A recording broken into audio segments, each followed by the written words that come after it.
Timnas U23 Indonesia akan melakoni laga penentu hidup mati menghadapi Malaysia U23, pada pertandingan ketiga Grup A ASEAN U23 Championship 2025 di Stadion Utama Gelora Bung Karno, Senayan, Jakarta, Senin tanggal 21 Juli tahun 2025, malam. Laga ini sekaligus pembuktian sesungguhnya pasukan Gerald Vandenberg, kini dihadapkan pada salah satu kekuatan lama Asia Tenggara sekaligus musuh bebuyutan, setelah sebelumnya menyapu bersih laga melawan Brunei Darussalam 8-0 dan Filipina 1-0. Pertandingan melawan Malaysia jadi krusial, meski Indonesia berada di puncak klasemen dengan 6 poin, pasalnya, Malaysia dan Filipina sama-sama mengantongi 3 poin, tapi Malaysia unggul dalam urusan selisih gol. Rivalitas yang sudah terbangun sejak level senior, membuat tensi pertandingan diprediksi menjadi semakin tinggi.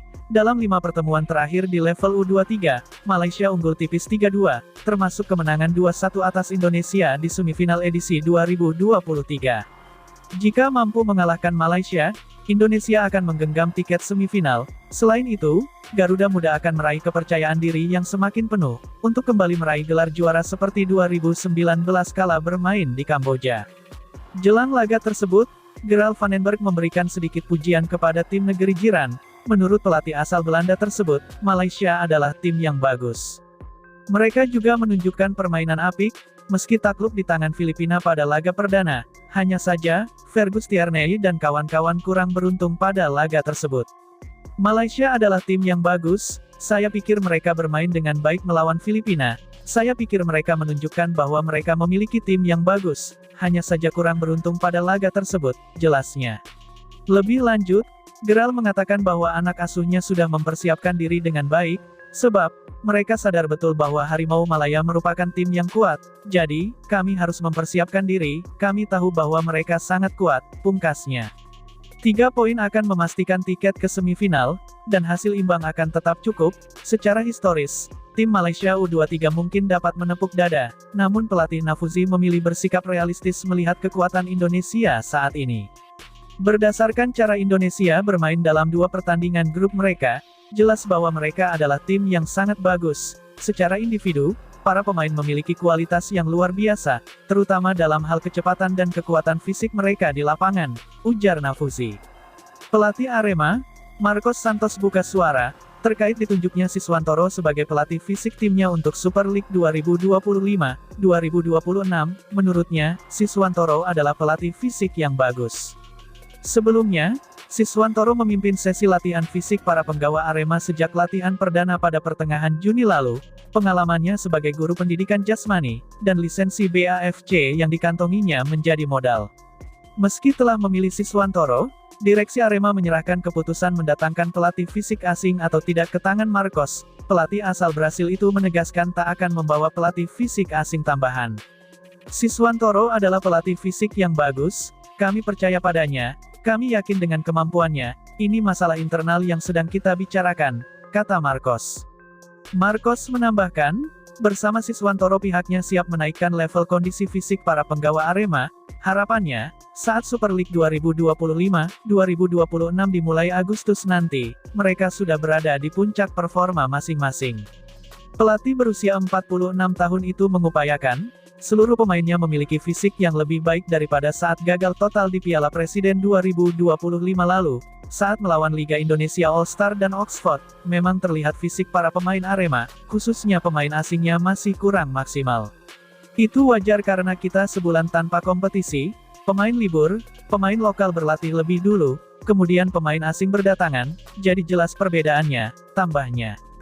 Gawang Arema masih saja kebobolan, bahkan di laga uji coba di masa pramusim jelang Super League 2025-2026, situasi ini memancing reaksi pelatih Marcos Santos. Sepanjang pramusim, Arema sudah memainkan 4 pertandingan, 2 diantaranya di Piala Presiden 2025 menghadapi Oxford United, dan Liga Indonesia All-Star, 2 lagi. Arema bertemu tim Arema U20 dan Rans Nusantara dalam laga uji coba. Total, Arema kebobolan sebanyak 7 gol dalam 4 laga ini. Terakhir, gawang Arema bisa kebobolan oleh tim Liga 3 Rans 1 gol, meski hasil akhirnya menang 7-1. Jadi, itu salah satu yang sedang kami perbaiki, kami berlatih untuk memperbaikinya, pemain kami mulai mengejar ketinggalannya, mereka mulai mengerti, dan mereka mulai berkembang, kata Marcos. Marcos menilai masih ada waktu untuk terus berbenah, sebelum kick-off Super League 2025-2026, tersisa waktu kurang lebih 2-3 pekan ke depan. Di laga perdana Super League 2025-2026, PSBS Biak akan menjadi lawan Arema FC. Pertandingan tersebut akan digelar di Stadion Kanjuruhan Kabupaten Malang, tanggal 11 Agustus tahun 2025. Masih ada waktu bagi kami untuk terus berbenah. Pemain lokal dan pemain asing kami akan terus berkembang sampai kompetisi berjalan nanti, pungkas pelatih asal Brasil tersebut. Sementara itu, Aremania kena PHP, satu di antara ex-idolanya gabung klub Liga Korea Selatan Korsel, setelah dikabarkan akan pensiun pasca out dari Arema FC. Dilansir tribunwow.com, ex-idola Arema FC yang dimaksud adalah Choi Bo-kyung, pemain asing berpaspor Korsel. Choi Bo-kyung adalah pemain yang didatangkan Arema FC pada awal musim 2024-2025. Ia didatangkan Arema FC pada tanggal 1 Juli tahun 2024 setelah menganggur cukup lama. Sayang, kisahnya bersama Arema FC pada musim 2024-2025 tak begitu baik. Ia kerap kali absen membela Arema FC lantaran cedera. Meski begitu, Choi Bo-kyung begitu dicintai Aremania karena sejatinya ia adalah pemain yang bagus. Ia tampil solid di jantung pertahanan dan kerap membuat pemain lawan sulit menjebol gawang Arema FC. Choi Bo-kyung mengemas 17 laga atau 1189 menit bermain bagi Arema FC, pada gelaran Liga 1 2024-2025 dengan koleksi 1 assist. Sayang, kebersamaan Choi Bo-kyung bersama Arema FC hanya seumur jagung. Choi Bo-kyung dilepas Arema FC pada tanggal 1 Mei tahun 2025 lalu, bersamaan dengan William Marcilio. Arema FC kemudian menggait dua bek asing yang berasal dari Brasil, Odivan Koreih dan Yan Mota setelah melepas Choi Bo-kyung.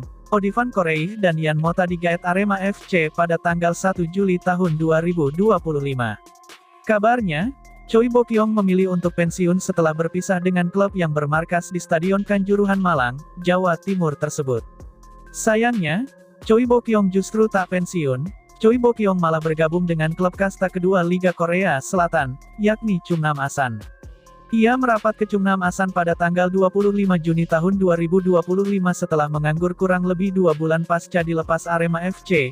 Choi Bo-kyung bereni dengan mantan rekannya sewaktu di Arema FC, yaitu Charles Lokolingoy di Chungnam Asan.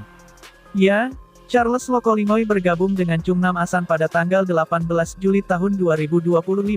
Patut dinantikan, performa Choi Bo-kyung maupun Charles Lokolingoy di Chungnam Asan pada musim 2025-2026.